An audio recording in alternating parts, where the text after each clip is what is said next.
clear, at least based on the tickets for sure. 49 50 states, only Vermont is out. We have Alaska, we have a delegation from every place. We have people from Australia, Israel, Sweden, France.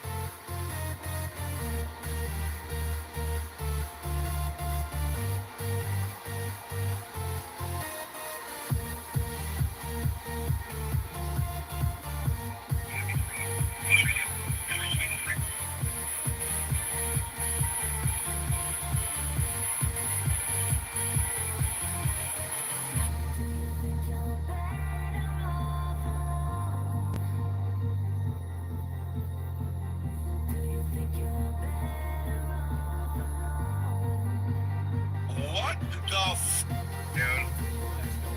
Bill. What the are you doing? Are you being real? I didn't do that. Yeah, who did this? Go down, you did the blue? That's fine, that's fine. Okay. What do you mean this is your life? Wait, you should know Bill anyway. No, I was upstairs. I was editing my next special. Yeah, they knew he was editing. So he was right here. Oh, it is? Right, you were right there. I didn't know. Yeah, this is like. Wow. Ladies and gentlemen, Great Bill Murray. Okay, yeah. how many times we see each other at the store, and now you're acting like we don't live in the same city. Like, oh my god, like I came here from New Zealand. It's the last person I ever expected to come to the studio. I do it one more time. I just came. Yeah. I just came in. I thought they were on TV. I was like, wow, that's fucking HD9 or something. That's so fucking clear. Wow. Well, I didn't want to interrupt you guys. I know that you guys have this personal bond. Yeah, we're so joyous that you're here. We're talking about it. I'm happy You blushed. I did. Yeah, yeah. Well, because I saw walking in, I thought, is this something that these guys Yeah, know? you guys have to do it. Oh, I see. Somebody just said you just missed Bobby Day. So I was like I was looking for your card. The first thing I was looking for was a bumper hanging off the fucking car here. Yeah. The perpetuation of stereotype is real. Bobby got advanced in the first month he got the car, and then now again Yesterday. yesterday. It has nothing to do with Asians. It just has to do. He doesn't care. Dude, that's It's serious. Thank you so much for saying that. I know. That's what it is. It's a race. I don't bring my people down. No, it isn't. Yeah, because I don't give a shit. Okay. Yeah. I mean, it just so happens you got in 2 car accidents within a month. Yeah. I know what does that offset Tokyo Drift? Yeah, probably not. One Bobby Lee erases all of these fucking guys. Yeah. I'll say this one thing. I'll let you guys get back. I'm sure you guys had an agenda. No, dude, what are you talking about? Nothing. Yeah, what are you editing, your special? Yes. Okay. Congratulations. Do we have a name for the special? I don't know yet. I'm working on it, but that was just absolute hell for 4 fucking hours. And who the fuck doesn't watch themselves for an hour? Yeah. For 4 hours. It was horrible. It was fucking horrible. But then I got, so now, we all, I think I gotta go in tomorrow and then I'm done. Where'd you shoot it? I shot it in Seattle. Look at us fucking doing this little promo thing. Yeah, I feel like one of these younger comics, how they just fucking know how to like promote the shit out of this stuff. They're amazing. Well, let's talk about it because part of the reason I signed up, Hulu was because of you. Oh, okay. Well, because Hulu brought over people from Netflix and they were I like, can't shake this guy. Yeah. Well, the reason why I went over to Netflix is because the head guys over this told me there's not enough room for 2 gingers on one streaming platform, and we're going with the younger, cuter one. Yeah. When you guys see each other, is there extra bond? Yeah, well, we have the sadness. Yeah, I've got the same kind of pain. Yeah. I have a similar pain through life. Yeah. Okay, were you bullied growing up or no? Yes. Oh, I didn't know. Yeah, I mean, I was sort of in the middle. Like, I bullied some kids, and then I was bullied, and then I hit puberty late, so then that was the end of my fighting. I was 17 when I got my first hair. How old were you? Oh, Jesus Christ, I didn't have a diary. You did? I wasn't 17. Oh, Wow. because when I got my first hair, we celebrated. It was a big deal. Yeah, we got cake, everything. What about the arm, though? You still don't have a heart? No, I still have something. There's a okay, yeah. But I remember the first hair. I think it's still there. You still got it? Yeah, even when I shave it, I keep that one. You're probably starting to look like one of those old career gamblers. What? That's a good thing. Yeah, it's a great. Yeah, you got that. If you didn't have the scorpion stick on this, there's something. You're like Phil Locke. You're like one of these guys. Yeah, like that guy. Yeah. Wow. That guy knows my guy. You know what? I don't know what the name of the clip is. One of my favorite ones I ever saw. And now I'm gonna leave. That's gonna be the bit. Please don't leave. Now I'm gonna leave. I was watching this World Series of Poker, and this guy fucking goes all in. You know when they go all in, they start walking around. Like here comes the river, and he was like, he had a 98% chance. I don't know poker, but anything else. The flop came, and then it fucking went down to like 7%. But he didn't know. And then the last thing hit, and he fucking lost. And the guy literally just goes, oh, I got it. And he fucking just stormed off and sat. There was this little 2-step thing to where the crowd was. He sat down on those stairs, and he put his hand like that, and he cried for like 15 seconds. Yeah. And then he just collected himself and was like, all right, and just moved on. It was unbelievable. How much money did he? Millions. Yeah, I was like, wow. And he got totally, there was no way, what do they call it, a bad beat? There was no fucking way he should have lost, and he did. And he went, he sat down for like 15 seconds. You're not a gambler, are you? Nah, I just don't, I don't have the patience for it, and I get it. You're winning and I'm losing. Like, why would I do this? Well, we got dopamine hits from other things. Where do you get your dopamine hits from? What's learning new shit? And what it really is, it's not a dopamine thing. It staves off my depression. But that's what I've learned. Like, I stay out of when I get free time, nothing makes me sadder than free time. Yeah, just sitting there thinking about life, shit that happened, it just makes me sad. So I literally, like, usual bullshit, go to the gym, play drums, something like that. But learning something new because I don't know what I'm doing, and I have to, like, listen to that makes me not think about it. Can you give us some new shit that you learned? Give us some new shit. I'll tell you, I rode a fucking Harley Davidson road glide the other day up in Santa Maria. And I've never ridden one. I was always intimidated because it was so fucking big. I'd ridden smaller ones. Yeah, it was one of them fucking. Do you remember in Ferris Bueller's Day Off when they were going over the hill? Yeah. Ferrari. It was like the valleys, right? Yeah. Like we rode through the hills and everything. And first of all, it's a fucking. The serious thing's going slow on and stop it. It's just gonna tip up once you get going. It's a Cadillac. They had that big, like on the fairing, so you weren't, your neck doesn't hurt. You just cruising. So we took us up into the mountains. There was literally nobody on the road. We went down one street and there was all these trees just on one side, and the trees were curling over like you were surfing in like a tube, except you were on a bike, right? It was amazing. And then we came out of the valley, and me and Dean Delray, we switched bike. I got on this sports glide. He got on mine, and then the guy took us through. And then they knew I was comfortable. They started tearing down the fucking like the valley. The mountains coming up like that. So I kicked it up 2-3 times, whatever. So I thought I was doing like fucking 55, 60. I thought I was doing 90. Wow. And I was just woo. Wow. Dude, that was like the adrenaline thing to the heart. That lasted like a week. I couldn't stop fucking thinking about it. And do you have a bike? Yeah, I got a little one. I got a little Royal Enfield. Can I tell you guys what I don't drive around. Can I tell you guys what I look? Can you not? Hold it up. You learn something. Listen, let Asian Bobby Kelly say something. Forget it, No, I want to hear it. It's a fun environment. Go ahead. All right, so I'm going to, so Stardew Valley, right? So video game I play. See, already, dude, I don't like that. Because it's not entertaining. Go ahead. Well, it's just something I learned. I've been playing it for years, right? So you can go to Robin's carpenter shop and actually move the greenhouse. It doesn't have, because I always built around the greenhouse, like, oh my god, there's not enough space. You actually can move it like next to your house. Is it one of those games where you're building a village and they fight other villages? There's no fighting that way, Bill, so let's try. I'm just asking, no, it sounded interesting to me. Yeah, no, and I understand that response because I've done nothing but give you shit for 20 years. Thank you. I get it. So it's a farming game. Is it more exciting than the giant melons? Bill, would you get one of those big bikes? Would you ever want to invest in one of those big Harleys or no? 100%. So this is the next move. It was, I'm going to do the ginger wild hogs. Please put me at the top. That was one of those things, just like, I just feel as an American, at some point you have to ride one of like those big bikes. Just do it. Why even if you just do it one fucking time? It was like I would never ride. I don't ride around here.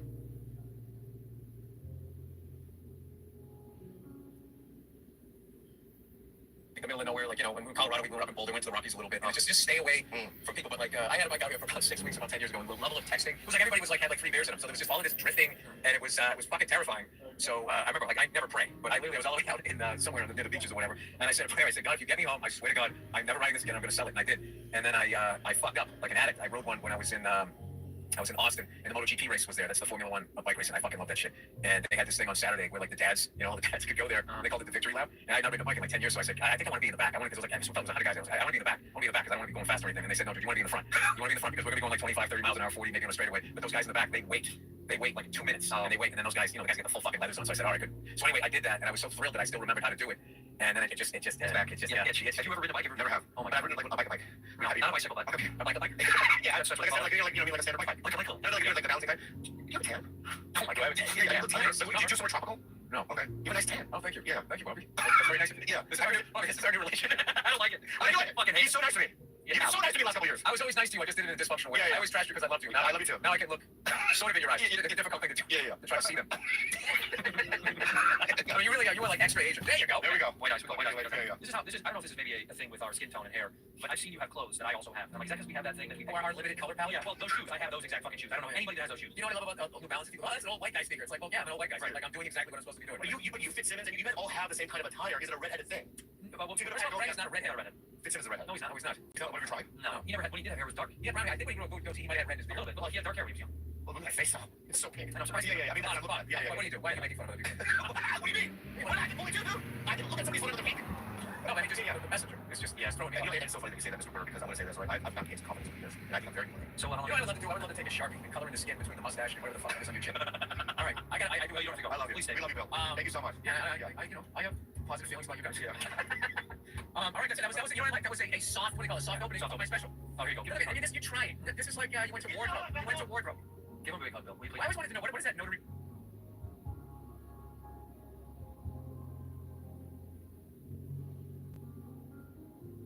He was talking the other night about some baseball something, and he knows more stats and more history and more, everything. He absorbs everything, but the basic thing is he remembers it after he absorbs it. It sticks there somewhere. So I just think he reads for, for whatever's there. It's a lot of business, but he's also very interested in what's going on in the community. He's interested in sports all over the country, particularly the Huskers.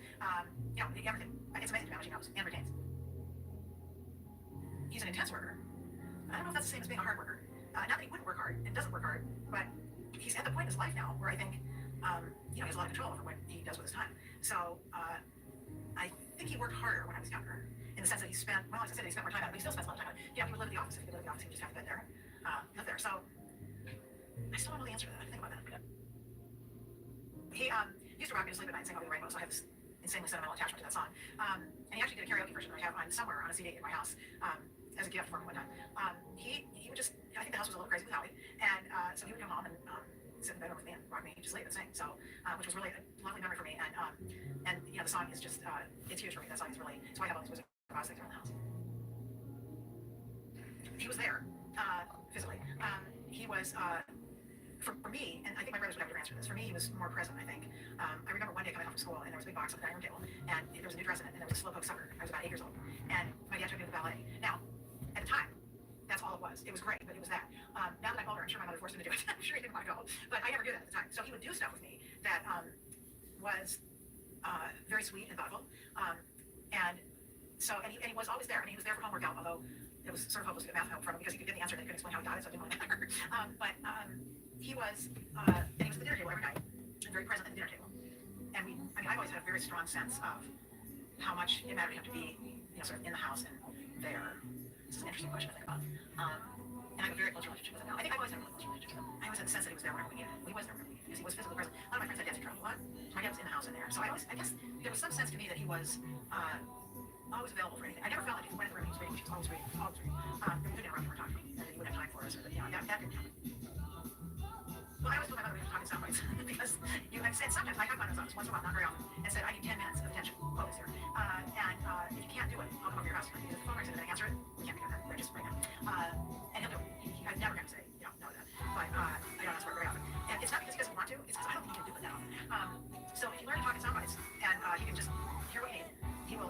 Then he's there. But I learned that early on. If you start, going with some long thing, unless you can explain to it ahead of time, it's going to be a long thing, and you need to hang in there. He was whatever giant thought he has in his head at the time that he was probably thinking about before he came in and really wants to get back to. And he gets back to it sometimes while you're mid-sentence. If you don't catch it right there. I always said she's the reason Berkshire Hathaway is Berkshire Hathaway because my mother totally supported him, enabled him. She got it very early that he was going to be this. I don't think she knew what it was going to turn into, but she knew that there was something big there, and he needed that space and that support to let it happen. And she did that. And I don't think it was her actually did what she did at all. He's an amazing person, starting with his integrity, and there's not an ounce of greed there in him. I never has been, and never will. He doesn't really care about the money. He's doing what he does, what he loves to do, and by accident, he makes how much money doing it. But if he didn't make how much money, he'd be okay with that. As long as he was doing it, I think there's a competitive piece to him that wants to do it better than anybody can. But the mark of that by accident is the money in this. It's not. It wouldn't matter if it was something else. It was something he loved and he was doing really well. We grew up in this very normal sort of situation. I would say, kind of the regular father was best kind of situation. We got an allowance. We all walked right up the door. We got in, went to 3 different drugstores, bought candy magazines, and do whatever we did with it. And I'm sure he's told you the slot machine story. So he's no dope. Your kids put the money in the slot machine. And first he opens the back and gets all his money back. But he wasn't really. My mother was more, the person who dealt with the money in the house when we were kids. And I worked and had my own line of thing. I was a big bank where I dropped, all my paycheck money from my job. So I never felt like he was cheap or whatever word you want to use for freaking. There's a famous story about the kitchen with me. I had some trouble with that one just because I thought I was asking for a while. So I was asking for money. I thought, oh, come on, can't you do this? But I think I used to joke with my mother. I said, I don't get to cover people magazines that get homeless because my dad was like this super rich guy, and we'll all be wandering around. But he definitely has loosened up as we've gotten older. I think part of it is that, part is my mother, or she was just, poking at slowly for years. And the other part is like, he's got 3 children now who are adults, and we're not going to try to different people. Wherever we are. And it's not that bad. So it doesn't make him nervous anymore. But I basically think he's been right. Well, the first thing that comes into my mind is she was, and I think almost everybody who ever knew her said she was one of the best people you'd ever known, ever. She was completely non-judgmental and could see the good in anyone. I always used to say she could explain to you why Jeffrey Dahmer cut those people up and put them in the freezer. And, poor Jeffrey, he must have had this happen and that happened. You don't need to do this. I mean, my mother's the only person who could find some good in everyone. And I think everybody felt like they were best friends. And the reason they would have felt that way is because the care and interest she had in them was genuine. I don't know how she did it. Sometimes I just think, it was very real. I called her at the Plaza Hotel one time years ago. She went there in New York. They just got there. I did answer the phone. He said, well, Mom's out in the hall. She's been out there with the building for about half an hour. I thought, well, of course she is. Pretty soon she's going to come back. She's going to know all his kids' names. She's going to be sending him a check for the Dodgers dance camp. And she'll call him if she wants to check to see how things are going. She'll care. She was very, very unusual that way. And it was 100% authentic. I've never known anybody who had so much ability for unconditional love and complete just sort of acceptance of who you were, whoever you were. Well, it's a little hard for me to talk about her now because I was, busy being 3.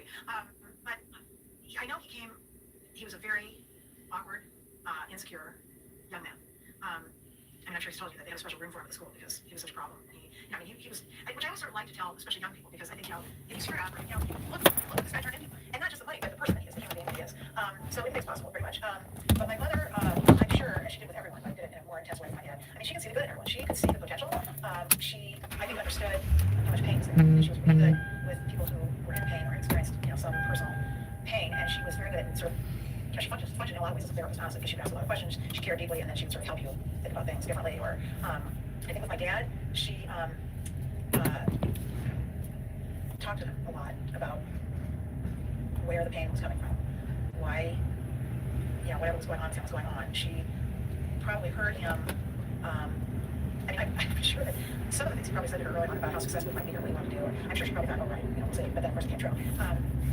But she would have been very supportive and nurturing. And, he, like I said, he was present in the house physically, and he was there, but he was upstairs reading all the time.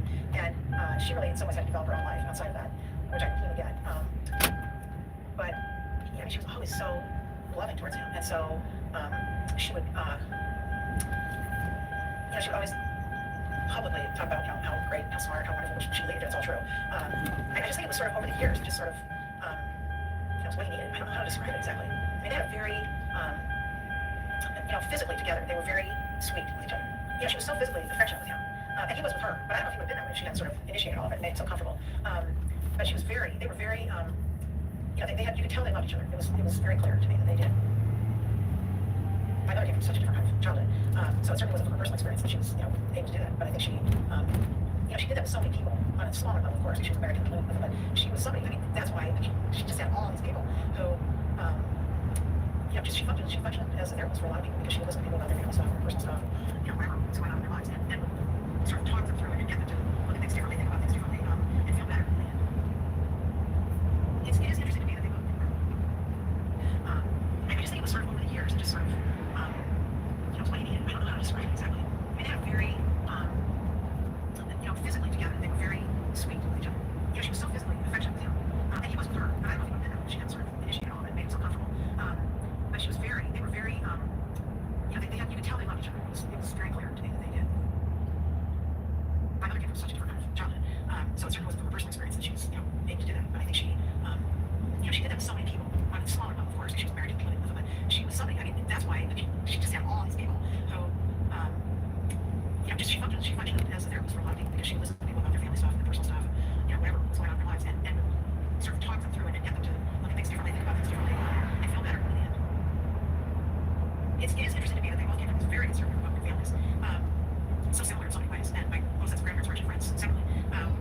And I still sort of think, it's not the kind of thing that they did, because it's completely not, when they were getting home from their parents' house. I mean, my grandpa Johnson he had some sharing about his nest, he was older, and he was all this stuff around him.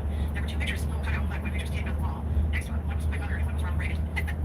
So it's just, it's funny to me. I'm sure it was my mother who, but I will say, my dad, probably from his dad, still had a deep sense of sort of, what's right and sort of human rights. I mean, so some of the integrity part of him would have come from his father. So it just got sort of morphed into a more liberal Democrat kind of thing. But I'm sure my mother, she got involved in this bill, and women, it was a big thing. A lot of civil rights were going on in the early 60s, and she was very active. And, my dad was there. I'm sure she came up and talked about it. I think he probably just agreed with her and felt like she was doing the right thing. And, but I do think that periodically about how strange it is that people get out these super nice people. I mean, my mother's parents did not have been more. They were wonderful people. But, and part of Grandma's thing, I guess the thing, part of Grandma's thing was he would just kind of poke at you to get you to argue with him. So sometimes I think he said they did anything true to get you to think about what you were saying and argue with him. So, but he still had friends, which are two things. I'm the oldest grandchild on that side, so I was 10 when Grandma died, and we spent a huge amount of time with all of my grandparents, actually, when we were kids. So I have a lot of memories of when we used to take these rides out the country, and they still can't figure out how we did this, but they had a car that had like a track thing along the back. I guess, I don't know how to use that efficient, and my husband and I used to flip around on the track, and we spent a huge amount of time with all of my grandparents when we were kids, so I have a lot of memories of Grandma. And then my grandma died till I was, 30 years old, so I remember very well this. Well, I remember my grandparents. She was a tough cookie. I didn't personally experience anything, with her. I got along with her actually quite well. But I was also the one who was here. I was at the end of her life, the last few years, I was the one, taking her to the doctor, paying the bills, and making a lot of stuff in the last 5 or 6 years for her. So I was in high school when I graduated in 1971, so I was in junior high school in the 60s, and there was a lot more going on than people think that were here. And I was in a very racially mixed high school, so we had plenty going on actually in school too. And my mother was very active in the North Omaha community. She was physically present and involved with a lot of agencies in North Omaha, doing her family garden work, American Women. And she was right there on the ground working. My dad was 100% supportive, but I think the only reason he probably wasn't more there is he was doing his job. So, but he was completely supportive, and he did do some things. He helped start the Boys Club here, his son Fred. And he was quite active in that. He helped start the Black Bag here, and then of course he tried to join the All Jewish Hunting Club. Tried to join the non-Jewish club, basically to force it to happen. And he cared a lot about them because it was something I think he thought he could do. They could happen, and happen, and happen. And so he was not doing a lot personally, but he did a few things in a good way, and he was 100% kind of there. She was sitting all the time when we were kids. That must have happened after I left, maybe it was the three of us. And she loved singing, and when she got sick, actually, she was most worried about that she was singing. But she, I think once Howie and I were both alive, and my dad made me a year ago than his, I think she figured out she was going to have to figure something out with her life, because my mother would never in a million years have been happy this is Warren Buffett. My dad is so not who she was. And so staying at home, I think would have meant to her, oh gosh, I'm getting involved in all kinds of stuff that just, it was so not her thing. I mean, it would give her she could have done. So I think the singing was a great outlet for her. She loved it. She saw it as, I think it was something that was just her. And my dad loved it too, and he was so supportive of that. And so I think she started to think, I probably was Howie's house for sure. She started to see the writing on the wall there, and then just started trying to figure out how she could at least have some more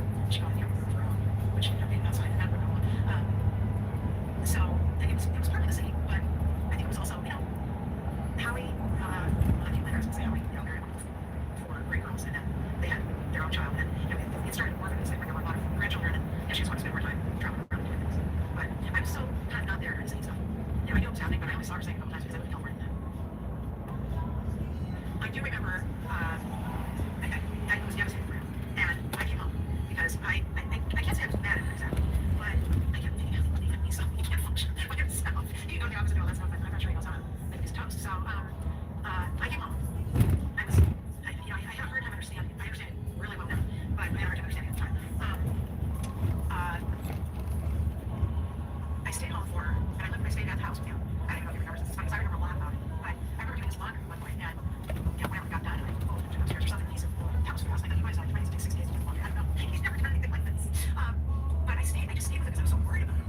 And I think I was home for at least a month. Then I went back to California. I'm not sure what I was doing about my job now that I think about it. But then I don't remember talking to her a lot about it at the time. But life went on, and everybody got used to it. But it was a hard time. I know it was a hard time. I can't even imagine what he felt like. In fact, I did make a joke with my wife. I said, Mom, we can make a tape of Mom yelling, bye, Warren, I'll be back later, and then have the door slam, and you would just think she was here.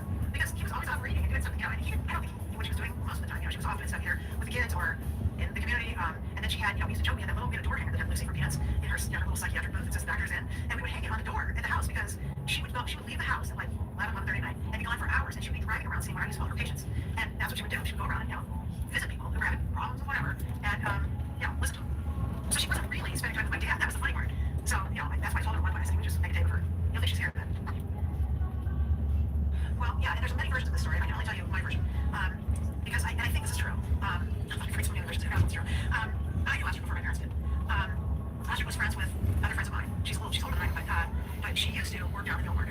And I would be down there when I was home. I lived in California, but when I came home, everybody hung out down there. So I knew her. I didn't know her well, but I did know her before my parents did. And then she got to know my mother from being in the French cafe. And so now she's a very sweet person. She's a true caregiver, really. So my mother had told multiple women, I can name them, but I won't right now, to sort of look in on her, because as we all know, as she said before, he can't find the light switch. So, my Aunt Dottie was one, and so there were several women friends of his who I think were calling out to go to movies, not to name, just hang out, give him something to do. So Astrid was one of them, and she, I don't think my mother, my mom sure, I don't think my mother asked Astrid to go with that, I'm sure, not ever. I think that was a surprise. But I also think, my mother made the choice to move, so something's going to happen eventually. So I think that my dad knew Astrid, well, I'm sure he knew Astrid before my mother moved, because she was down at the cafe when my mother was singing. And Astrid was around the house, actually. Sometimes my mother was having parties with people that were, involved in the French cafe that she knew from the market. And Astrid was around. She'd been in the house before my mother went out, before my mother left. So I don't think it was quite the setup that people make it sound like. I think there were more women, it sounds kind of weird, but there were more women, she'd ask a bunch of her friends, check in on them, take them some soup, go to a movie, whatever. And Astrid was one of them, and, she ended up staying. And my mother and Astrid were very close. They really, really loved each other. I had the sweetest card that my mother said that Astrid wrote when she was sick. I don't think it was the last time she was sick. I think it was another time. I'm not sure. But, it's just this very beautiful little card that Astrid sent saying how worried she was about her. And she loved her. And, so strange as it may seem to people, I was thinking, who cares? If it's working between the people who are directly involved, who cares what anyone thinks? I think that my mother was, she loved Astrid as a person. And I think she also was glad that she was there. She loved my dad. She wanted him taken care of and happy. And Astrid there's no one better than Astrid. She loves my dad. She wouldn't care if he had 1 cent. She just loves him. And so that was, worked well for everyone. Astrid didn't want to be out traveling around with my dad. My mother and my dad traveled together and, went to visit the grandchildren and did stuff with, some of my dad's friends in New York who now have become friends with Astrid too. And, in this very weird way it worked. And I do remember my mother telling me one time that a friend of hers, I will not name the person because she's still alive, but said, I wish I could have done that. She said, and, I think that it was very, it was unconventional and I'm sure really weird to people, but nobody was faking anything. I mean, my mother was acting like she liked Astrid or Astrid wasn't acting, it was all real and it worked. We had Christmas together every year until 2002 was the last Christmas because 2003 she was sick. And it was just, just turned into this sort of new normal. And everybody was fine with it. My kids didn't know Astrid. Astrid was like, in some ways, Astrid was, she was more present in their life a lot of the time than my mother's because they were over her house when they were little. They were over the house all the time, spending time with her. And so the younger kids didn't know anything different. I don't know how they ever sorted it out in their head when they were younger. When Grandma did Christmas Eve with Grandma. I don't know. But I think it probably took a few years to kind of figure out how it was going to all work. And but then it just kind of turned into what it was. Everybody just kind of understood it. Well, I actually was in Arizona with her in October of 2003, and she had the biopsy the day before she came to Arizona. So I was with her in Arizona at this Fortune Most Powerful Women's Conference, and she told me that she had a biopsy the day before, and I didn't really think much of it. Then we got home, and the biopsy results were not good. It was stage 4 oral cancer, and I still didn't really know what that meant because I'd never known anybody that had oral cancer. So, some cancer's not horrible, and some is death sentence. Oral cancer, I think, is sort of somewhere in between. So she called me and told me this, and I think I looked it up on the internet. I can remember actually where I was sitting when all this was going on, and it was such a weird thing because at the time what I read was it's black men who drink and smoke. I thought, okay, she's none of those things. So including she didn't smoke or drink. So My dad, I think I may have called my dad, not to look at it, which I'm sure he already done. So it wasn't too long after that. We did go, she and I went to New York to visit a doctor, Sloan Kettering. She knew she wanted to do it in San Francisco. She wanted to just have somebody else look at her x-rays or whatever they had. So, our biopsy report. So we went to see this doctor in New York. On the way in the cab, she said, now, if I forget to ask the question, will you please remember to ask me if I can still color my hair after I have the surgery? It's like, okay. So we're in there for this like sort of awful thing, and we're leaving, and I said, you forgot to ask the question, Mom. She said, what? And I said, she wants to know if she can still color her hair after the surgery. He said, yes, it's okay. So, and then we flew back to California, and I'm sure at that point we'd already scheduled everything. And it was quite a big surgery, and it turned out to be less than they thought it was going to be. It was still, I think, 12 and a half hours or something. They thought they were going to have to take the bone out of her leg to rebuild some bone in her mouth, but they didn't have to do that. If they had to do that, I can't imagine how much worse it would have been. But they still had to take a whole bunch of tissue from her arm to put inside her mouth after they did, the stuff they had to do with their tongue. So we were all there, and my dad and my brothers left after a few days, and it was really awful for a while. I mean, she was in the ICU, and it was really awful. She couldn't talk, and she had a tracheotomy, and it was really bad. And then I stayed with her for a month, I think, and then I really was with her for the next about 4 months or so, with a few short exceptions. I came home for Christmas because it was the first Christmas we were going to have without being in California. So I came home a little bit off and on, but I really stayed almost all the time. My dad came out every weekend. It was hard. It was hard. I mean, because it was such an awful, she couldn't talk, she couldn't swallow, she couldn't eat, it was terrible. I mean, you want to see him read the paper? That's when he reads the paper. The day she was going into the surgery that morning, he and I were in the hospital room with her, and they were going to take her in like, 10 minutes. And she said to me, come here. So we went to the bathroom, and he's, like this, reading the paper. I'm sure he's crying behind the paper, he's just sitting there. And she said, no, he's a wuss. She said, I told him. They were going to, do whatever they do initially, and within 45 minutes, they would know if the cancer had spread. So she said, I told him, if the cancer spread, I want them to close me up and not do anything else. She said, I don't think he's going to tell him. That's okay. I think he's going to tell him to do whatever they can do. So she said, you have to make sure he does that. I said, okay. So fortunately, the cancer had spread, but, and then they, took her off into the operating room. And about 45 minutes later, Dr. Isley came in and said, it hadn't spread. This is how freaked out my dad is. So, and we all are, but, this is really huge.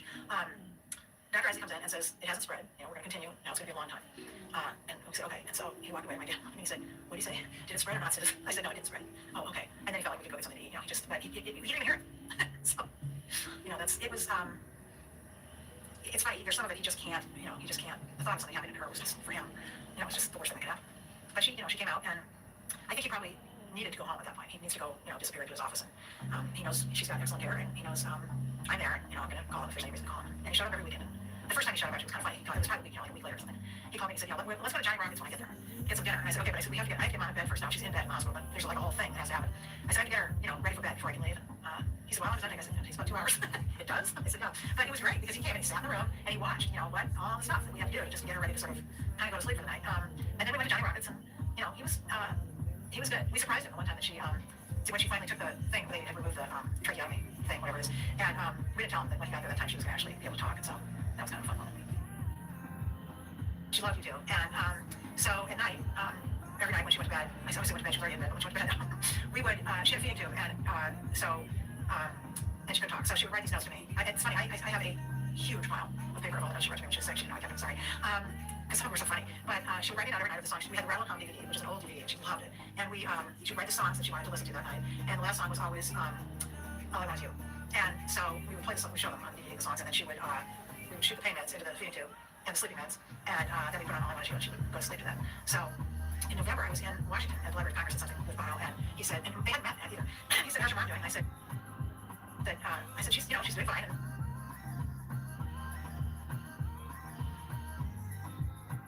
I said, she watches the Rattle Hum DVD every night before she goes to sleep. He said, really? I said, yes. And I said, she listens to different songs every night, but we always end on the same song. So when she died, he called and he said, I want to come and sing the song in her service, which was really sweet. She met him on May 10th, which is his birthday, and it was Mother's Day that year. Bono and Allie, and I think both the girls turned 94 in New York, and we were there. It was after the Berkshire meeting. And I mean, she was like a little kid. She was so excited to meet him. And so they came over to the hotel, and we had lunch, and just we had the dining room this week. It was really nice. And they just had a very sort of instant, really wonderful connection. And he brought my wall over there. This very amazing painting that he did of her as a total surprise. And actually, he told me when Katrina, his assistant, had asked for a picture of my mother for this painting that he wanted to do. And we sent him the picture that's in the painting over here, which is her in Ghana.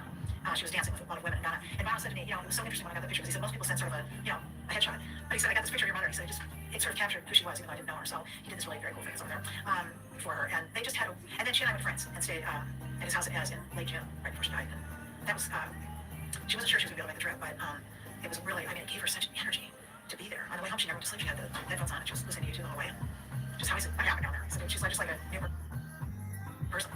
So it was a short but very lovely relationship. No, she did not die of cancer. I think everyone thinks that. she got a stroke. She and my dad had gone to Cody, Wyoming, which they did every year with a bunch of friends. Her has a ranch there, and I was in Boston at the Democratic Convention, and for some strange reason, I decided to come home a day early.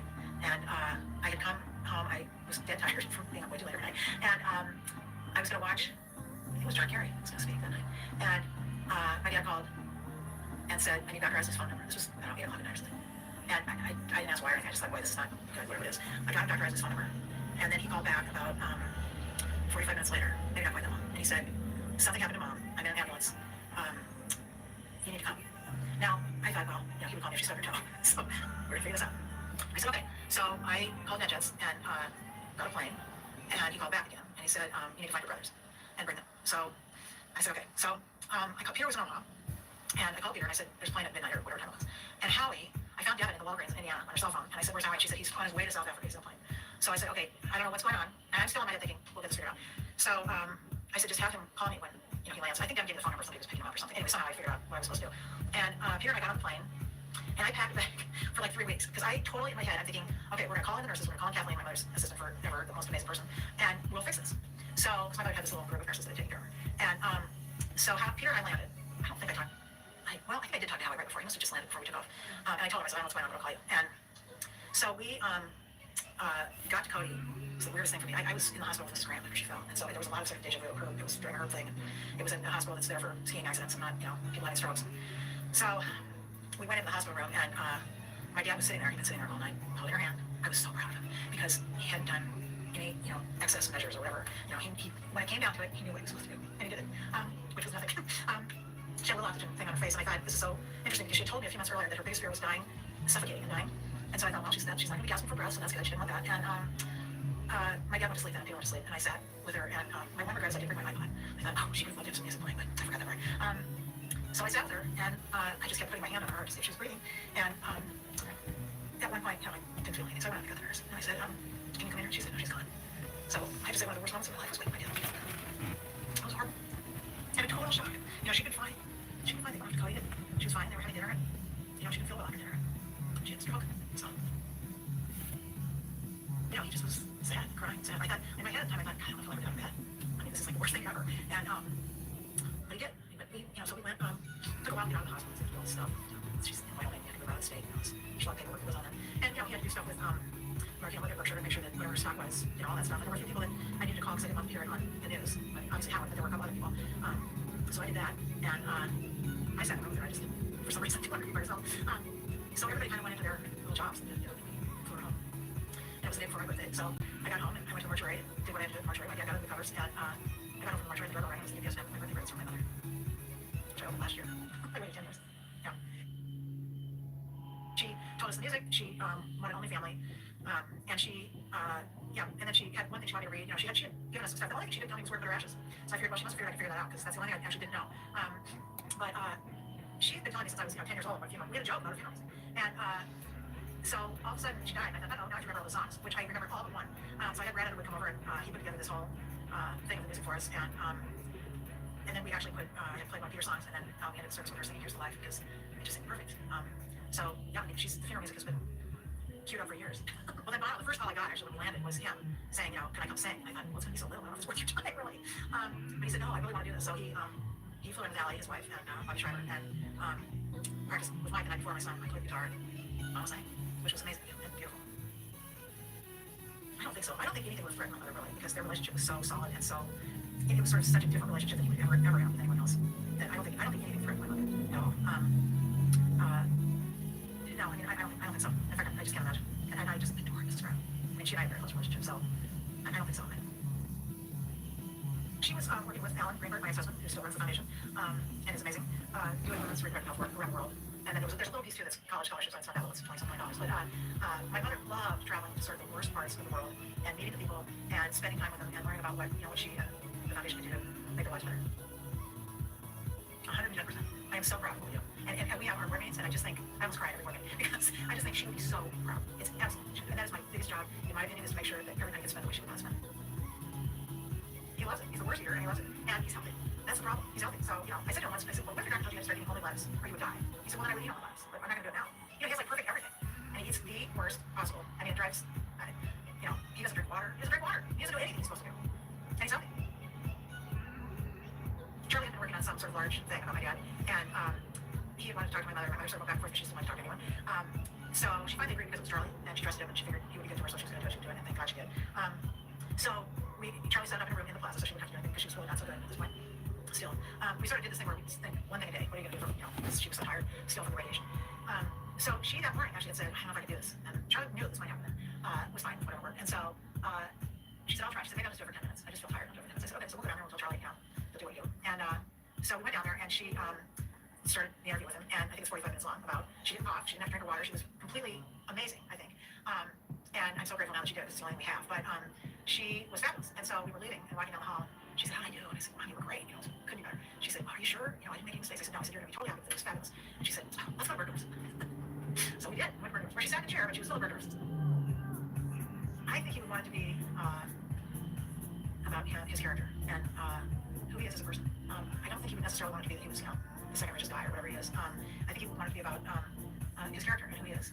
And even though I don't think of him as a philanthropist because he doesn't personally give away money, so he gives away all the money to other people to give it to. I think that would be the other piece of it, is that, with all that money he did make, he made sure it went out to do as much good as it could do in the world, and not just sit and, pay for 25 boats and 16 houses. He just doesn't care about that. He cares that it goes out to do a lot of good. I think he would hope that his legacy had to do with his character and who he is as a person, rather than how much money he made. Well, we bought the house, my parents bought the house in 1971. I was a senior in high school, so, and it was a little bit of a haven, I think, for my mother to kind of go escape and sit and look at the ocean, and she really was very, very connected to that house. My dad, doesn't get connected to anything like that. He liked being out there as well out there. That was fun for him. He liked just hanging around out there. But he has no real sentimental connection to it. And I think actually it would be painful for him now to be there because it just was so her. How he wrote the letter after he went there after she died, he said, I don't think I can come back. It's just too painful. I don't feel that way. I like it. It feels like her. But everybody's different. So it's a very it's just a special place. It's right by the ocean. It's beautiful. It's open. It just feels like her. And some of my friends have stayed there and said, I like going there because it reminds me of your mom. Hey everybody, welcome to the podcast. My guest today is Dr. Andrew Huberman. Andrew is a neuroscientist. He's a neurobiology professor at Stanford Medical School, a McKnight Foundation and Pew Foundation Fellow, and the founder of Huberman Lab, where he's involved in all kinds of really amazing breakthrough research on brain function, brain plasticity, and brain regeneration. His work has been published in top journals like Nature. It's been featured in publications like Time, Scientific American, and the BBC. And he's here today to discuss the brain, to discuss growth mindset, how to focus, how to navigate these stressful times, and many other subjects. I appreciate you watching. Make sure to hit that subscribe button. And without further ado, this is me, Dr. Andrew Huberman. First of all, thanks for doing this. I appreciate you coming out. Yeah, my pleasure. Long time coming. I'm glad we're doing it in person and last remotely. And I think what I want to do is start with your origin story, because your path is very unlikely. Your path to becoming a scientist. And I think it actually also kind of contextualizes some of the things that I want to talk about with you today. So maybe start there. Sure. So on the one hand, maybe I was fated to become a scientist. I guess the two things that are relevant there are I always loved animals, and I've always been obsessed with animal behavior. I just could watch Cousteau shows growing up, underwater life or animals hunting, animals doing anything. It's just so fascinating to me because I think even at a really young age, I've always just been intrigued in sort of what drives different animals to behave the way they do and how body form matches to, I don't know what it was, but brains and how that all works. So I've always been obsessed with animals. And then my dad's a scientist, so he's a physicist. It was really early in chaos theory. And so growing up in our home, we had scientists over for dinner, and graduate students would come over to barbecues and things like that. Is he a Stanford professor? He was at Stanford. He was mostly at Xerox PARC, which is kind of famous. He read Steve Jobs' book. He's for the development of the GUI interface, the graphic user interface, and so early days of the computer. So he had a lab there, and he had a lab in applied physics at Stanford. And something called symbolic systems, which is a Stanford degree in kind of ecology and computation, that kind of thing. So I grew up in this family where science was very prominent, and we had lots of discussions in our home that I would overhear and I didn't understand about physics. And we spent summers at the Aspen Center for Physics, which was like good times. Yeah. So and we were, and to be clear, you hear the word Aspen, we were a middle class family, but they had this Aspen Center for Physics. So the Feynman, Richard Feynman was there, Murray Gell-Mann, like all these luminaries of physics, Peter Kaus. And my dad was really good at telling me the stories about these guys, and then I always wanted to meet them. There was mostly guys back then that were into physics. So I was kind of immersed in science from a young age. But right about age 13, my parents split up, and he moved overseas, moved to Denmark, and my mom was really struggling with a breakup, and I wasn't in contact with him anymore. So I had this really unusual childhood where we talk about sports, we talk about science, and I had this close relationship with science and the people around science. But then all of a sudden, the structure around family, like instead of dinners together every night, it was just like me and my mom. And I was an adolescent, and I was hitting puberty, so there was boundaries of shifts in my world landscape and internal landscape anyway. But basically, what happened was I stopped really paying attention to school, and I got really heavily into skateboarding and punk rock music. And I found my pack or my community through like a pack of community kids that also just kind of parentless. So this was like late 80s, early 90s. Yeah. And so at a pretty young age, I grew up in Hollis. I was actually born in Stanford Hospital. I started taking the 7F bus up to San Francisco and hanging around in Embarcadero. For the skateboarders out there, this is the now famous EMB crowd. So this was the birth of a huge movement of skateboarders that became professionals. Like, so you'd see the young Danny Way would come through town, and you had Rob Dyrdek, I remember when he came through. And so all these names that eventually became popular during the kind of X Games era. But at that time, it was really underground. And so it was this pack of maybe 100 guys, and it was run like a little city, and it was chaos. It was like there was fights, and there was drinking, and there was lawlessness. There was also a lot of amazing skateboarding, and a lot of amazing people. And there were some older guys, like one in particular, a very famous skateboarder is this kid Mike Carroll. His older brother was kind of like the older brother to everybody, kind of kept us all in check. So it had its own unique organization, and it's actually interesting because the same thing was happening at that time in Washington Square Park in New York and in Love Park in Philadelphia. There were all these like communities of kids that were basically parentless. And so in that time, I saw some interesting things. First of all, I learned what it was to be parentless. Growing up in Palo Alto, it was like soccer games, AYSO, and swim club. And all of a sudden, I realized I don't have to be home at any time, or none of so we all just like trends. And it was interesting because it gave me a perspective that I had never had in college. And I was drifting further and further away from any kind of academic rigor. Right. I think I would go to school every once in a while. What's mom doing? Did she have any idea that you're going up to the city every day? So she was totally checked out. You know, I think she was just devastated by a bunch of things that were happening, and she lapsed into a pretty serious depression. And then in that community, what was interesting is I started seeing that some guys were clearly faded to become professional skateboarders. They were really good at it. I just want to say for full disclosure, I was not getting injured. I was not fated to be exceptional or very good at it. But I love the camaraderie and I love the community. But I also noticed that some people were drinking all day, and other people got into hard drugs, and people started to some of the dysfunction really started to show. The fracture. Yeah, the fracture. Yeah, exactly. And so I started seeing that a lot more violence. People started getting their girlfriends pregnant, and I went to support those kids. It started becoming apparent to me that there was a lot of dysfunction as well as a lot of incredible people in that community. And so about that time, I got a girlfriend. And the other thing was I got removed from high school. So I went to kind of the famed / infamous high school called Gun High School. I went to Gun, which is famous because it's one of the most academically rigorous schools in the country, maybe the planet. People move to the area just to send their kids there. But it also has this very complicated reputation as the high suicide rate of any school in the country. The New York Times heard about this. So I would come to school every once in a while, and I could tell you far more about the curbs in the front of the Gun High School parking lot than I could about anything I learned. So when they say you were removed, you were expelled? No, basically they just said you need to either start coming to school or you're done. So I got shifted to another high school, and that was the same story. It was a mess. It just fell apart. And so at one point, I was brought in. I have a vague recollection. So I was brought in to have a discussion with the school counselor, and I've never told this story before. And there was someone sitting in the corner. This guy was sitting in the corner, and he didn't introduce himself. And pretty soon I realized I was like, I think they're gonna take me away. Like I started realizing they realized that my mom wasn't really able to control me. Wasn't really in a place to support me. At that time, and so that's what they did. They took me away. They took me to a place up the peninsula, which was not a jail, and it wasn't a hospital. It was sort of a place where they put kids that were like some warehousing situation. Yeah, a lot of psychologists, a lot of locks on doors, a lot of kids that there were 12 of us in there at any one time. It was locked down, and the first night there, I remember I had a roommate who was like really into cutting on himself, that kind of thing. And he told me, he's like, look, if you just do what they say here, you'll be out of here in like a month. And if you don't, you're gonna be here a very long time. And I remember being pretty frightened for the first time. And at that point, I was like, oh my goodness, like this is bad. This is bad. I'm a long way. It's so hard for me to imagine. I know. And it's given who you are and what you do. I know, and and it was literally like the kind of one phone call a day kind of thing. So actually, I was skateboarding for a company in San Francisco. I think they put me on out of sympathy, and I called this guy up and I said, look, they locked me up. I don't know what to do. Can you help me? And I'll never forget. I won't say his name because you're the most normal guy I know. he's like slightly in that crowd. Exactly. Happened. So in any event, I was permitted to go back to school eventually, provided I went to therapy. And so I started going to weekly therapy, which in the early '90s was kind of a weird thing. You don't admit it to your friends, but doing skateboard around Stanford campus, I was doing my thing, and then twice a week I would go in and see this therapist. He's a remarkable guy because he had deep training in mind, right? And we started talking about what was going on, and he really picked up on the fact that there was essentially no structure, no home life for me, but that I had a strong drive and I was really interested in learning. I mean, I was enthusiastic and motivated enough to skateboard as hard as I could, even though I wasn't going to go anywhere with it. So at that point, and the fact that I had a girlfriend, I started looking for something that I could do, and I started, at one point I thought I'd join the fire service because it seemed like camaraderie was good. At that point I started strengthening my body a bit because I didn't want to keep getting hurt. So I started running, I started lifting weights. A football coach at Gun actually turned me on to fitness. It's actually an interesting guy. He wrote the script for that movie, Mr. Mom. Do you remember that? Oh my God. Yeah. Because his wife bet him that he couldn't do what she could do, which was stay home with the kids. And he was this big, strong football coach, and so he made her bet, and he lost it. So he wrote that script. Michael played it. So he taught me, he was like, look, you can't even do a pull-up. You need to start doing your pull-ups. You need to start running. And he said the fire service might be good for you. So I was spinning out, but there were people that were willing to kind of point me in the right direction. So what ended up happening was my high school girlfriend went off to college, and I didn't know what I was going to do. So I actually went and I lived in the parking lot outside her dormitory. I just wanted to be near her. She was my family at that point. The college locally, or she was UC Santa Barbara. So you drove down? I just drove down. I just came down the parking lot, and I was starting to get into some martial arts and Thai boxing then. So I think I was teaching some Thai boxing, self-defense stuff on campus and this kind of thing. And by the end of that year, I realized I should probably apply to college. So I applied to UCSB. And somehow I got in. Lord knows how I got in. I did because I did eventually graduate high school, barely. Got in, and then after a year, I just completely flailed it. I wasn't going to class. I was getting in fights. A lot of that kind of mischief and kind of wildness was still in me. And what ended up happening was I got to a physical altercation on July 4th, 1994, like a bunch of guys. And at the end of that, I walked back to the place I was staying.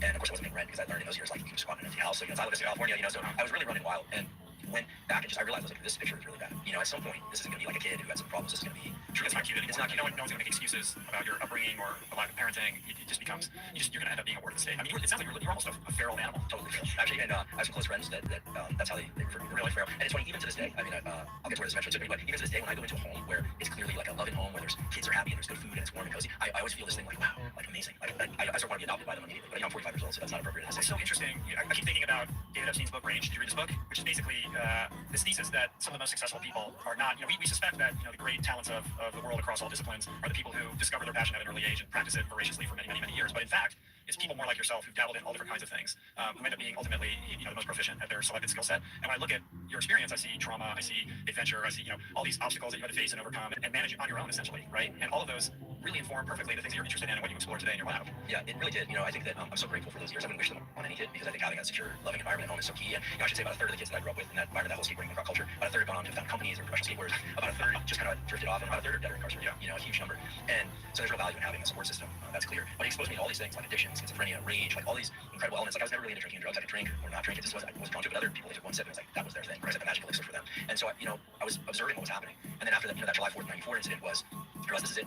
It's now or never. It really was one of those moments. You hear about those moments, but it was me realizing I'm living in a squat. I got a pet ferret. My girlfriend's gone. She broke up with me. She's smart enough to break up with me. I'm getting in fights. I'm working at a bagel shop. I'm barely making ends meet. And at that point, I just made the decision. I just said, okay, look, I'm not going to be a professional athlete. I think I'm pretty good at memorizing things. I think I have an interest in people. I'm going to just decide. I just decided to do school. I decided that was the track. So like some people in the military, because it's like you know what to expect, at least in terms of the passages that you're going to go through. And for me, that was school. And so I decided to get back in school. I moved into a studio apartment by myself. I quit partying completely. I didn't go to parties. I got really serious about fitness. So I just started running and lifting weights. And I studied. You went like Henry Rollins style. I did. Yeah, I did. That's not self-awareness. People go into the military because on some level, some people do because there's some yearning for having that structure imposed upon their lives. But you constructed that kind of structure for yourself. Yeah, I think I was really afraid. I think I was like, and these days, because my lab studies fear, and I get into this whole thing around mindsets, people always ask me, like, is better to do something from a place of love or fear? Like, depends. And at that point, fear was the best motivator for me. And I just basically worked like crazy. And it's interesting because I didn't have a mentor or someone to bring me to that. But once I started doing that, there was one professor in particular who took me out. He was like, oh, you seem really interested in this. And I was like, yeah, he was teaching me about depression, schizophrenia, neurochemicals. I was totally turned on by the world of neuroscience. It wasn't called neuroscience back then, but this one guy, Harry Carlisle, was teaching about thermal regulation and how the brain works and how receptors in the skin relate to perceptions in the mind. And he also had a deep sensitivity to mental disease. And I'd seen a lot of that. I'd seen a lot of depression and anxiety in my own family. I had a friend commit suicide. Another friend becomes schizophrenic. I think he's still walking the industry in San Francisco now. Seeing friends become addicts. And so here was someone explaining that there's actually an underlying basis for this. And I just poured myself into it. Is that the same guy who would smoke underneath the vacuum hood and stuff like that, like a bit of an iconoclast? Yeah, he was amazing. So he was a favorite teacher of many students. But if you could get into his lab, then you're kind of one of the chosen ones, I guess. It's like a perfect mentor at the perfect time for you. Yeah, so he used to drink coffee in lab, which you're not supposed to do. He used to smoke cigarettes in lab in the fume hood. They used to come and yell at him, and he would do it anyway. I thought, this guy doesn't even know what it is. Maybe he's smoke rockers, And so he gave me an opportunity to work in his lab. And at some point, he told me, if you go to graduate school, they'll actually pay you to do science. And what ended up happening at that point was I hit a brick wall because I had a lot of resentment toward my dad. I thought, he was my dad, he was a scientist, he had left us, all this kind of thing. And I realized if I didn't do this, if I didn't take this opportunity, it was going to be the most foolish thing ever. What am I going to despite my, my parents? Because I was 20 years old at that point. So I just made a decision. I'm going to get a PhD, become a professor, I'm going to get tenure, and I'm going to be like this guy. This guy who looked like he had a pretty good life to me. And so that's pretty much how I spent the last 25 years of my life is doing experiments. It worked out. It was a lot of work. I didn't have the power of concentration. I had read all the good books that high school students read growing up. I had to learn how to speak properly, learn how to think properly, and really learn how to commit to something that was very linear and at times was very painful. And I went to some pretty extreme things. I actually used to set a timer, and I wouldn't allow myself to get out of the chair until the timer went off. And I would experience extreme agitation. But over time, I got pretty good, and now I can do long stints of work without any breaks. And it worked out. It developed that neuroplasticity in your favor ultimately. You were always a reader though, right? I love books. So I would hide in the Tower Books section in the evenings. I would read everything about fitness, psychology, anything I could. I've always devoured information. My favorite book when I was a kid was the encyclopedia, or the Guinness Book of World Records. So when I was a little kid, I'd walk around the Aspen Center for Physics, and I would tell anyone, I didn't even ask them if they want to hear about what's the world's smallest eukaryotic mammal. I could tell you all these facts that were kind of meaningless at the time, but I've always been fascinated by the inventory of different animals on the planet and their different behaviors. And so, voracious reader, and still now. I love information. Well, as a neuroscientist, you're your own patient. The fact that you were able to turn your life around in such a dramatic fashion and do it essentially through sheer will and setting up practices that would fuel you in that right direction, and then being available when those mentors showed up from the early therapists. It sounds like that guy almost saved your life. Yeah, right. He gave me the book, Wherever You Go, There You Are, by John Kabat-Zinn book, and he said, no pressure, but you can develop a mindfulness practice where you can sit still for 10 minutes a day. It'll serve you very well. So I started doing that. I think it was a self-preservation thing was kicking in for me. So I got very interested in mindfulness meditation. It was, I think, quite smart in saying, look, there's a whole world of psychedelic drugs that are powerful in influencing the mind. He said, if you're going to explore those, wait until your brain has already developed, which I think is a controversial statement in and of itself. He actively discouraged me to go down that path, which I think was the right thing to do when I was a minor. And nowadays there's all this discussion now about psychedelics and their power, and I think they are very interesting compounds, but he really steered me towards behavioral practices. Like, what could I do each day from waking up to going to sleep that would serve my mental health and my productivity? Right. Yeah, I owe him a tremendous amount, and especially because he wasn't just in psychoanalytic theory, he also was talking behavioral. He understood the power of practice, not just discussing issues. Yeah, you began meditation practice at that age in the mid-90s. That's pretty radical. Yeah, I felt it was funny because I thought if I didn't sit in the lotus position, like I wasn't doing it properly. Back then there was all this stuff around, it was very mystical. And my family, because my dad's very conservative, and my mom's a little bit more of a free spirit. I was taught that anything that related to hippie culture was doomed to fail and cause problems, and that anything that was related to like conservative culture was fated to advance the progress of humanity. Right. And it turned out neither one was true. But I needed people to push me in those directions. Lift weights, wrong. Meditate. Do your schoolwork, do your homework. And so I think now I have a good relationship with my parents, but I think I had to go out into the world and find those, sort of paternal figures because they weren't in my home. Do you look back on your upbringing with gratitude? Like, how do you reflect on that experience and how it informs how you think about what you do now? I'm immensely grateful for it because where I'm at today is my lab works on a number of issues related to hardcore neurobiology, regenerating brain, trying to fix basically your blindness and repair visual systems, but also things related to fear, courage, mindset, stress, anxiety, trauma, etc. And the early seed of seeing how science is done definitely gave me an advantage. I won't lie. Seeing how scientists interact and behave and understanding that they're just people, because a lot of what was in my home was about the people, not just the science they do. That really gave me an advantage. Blindness and repair visual systems, but also things related to fear, courage, mindset, stress, anxiety, trauma, etc. And the early seed of seeing how science is done definitely gave me an advantage. I won't lie. Seeing how scientists interact and behave and understanding that they're just people, because a lot of what was in my home was about the people, not just the science they do. That really gave me an advantage. Blindness and repair visual systems, but also things related to fear, courage, mindset, stress, anxiety, trauma, etc. And the early seed.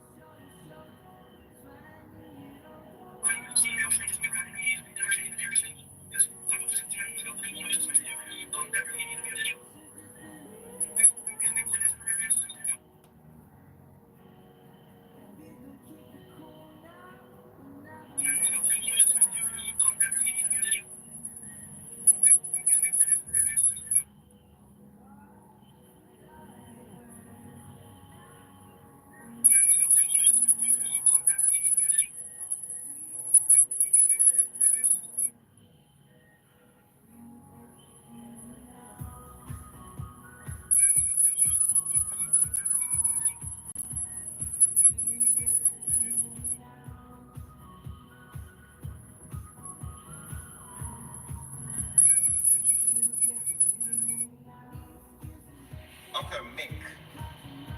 And then seeing all that dysfunction and realizing that the human animal is amazing at making plans, at modifying its brain if it wants to. But the human brain and the human animal are also dreadfully bad at doing what's best for us. Right? Because of this, what I think it comes down to is the fact that our reward systems are not designed for things that are just good for us. They're designed for things that optimize the progression of our species. But they will grab onto and ratchet into any behavior that makes us feel good. And so the human brain is really not optimized for making best choices. Right. And so those years, I wouldn't trade those years for anything. I still have great friends in that community. I mean, I think, had I joined a different community, I would have found the right people